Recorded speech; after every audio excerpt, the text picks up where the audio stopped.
رسول صلی الله علیه و سلم در آخرین کلماتی که از زبان مبارکش کنده شد به زنان خود ظلم نکنیم، به زنان خود ظلم نکنیم. بعد فرمود اینها امانت‌های خدا هستند.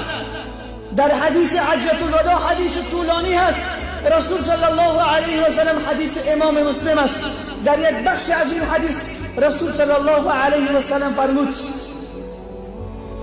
ای امتان من، زنان امانت الهی است به دست شما،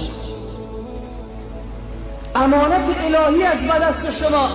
واستحللتم فروجهن بکلمت الله، شما زنان را به خود حلال قرار دادین با نکاح اسلامی، با کلمه، با بسم الله، با نام الله این را به خود حلال قرار دادین. به زنان ظلم نکنید.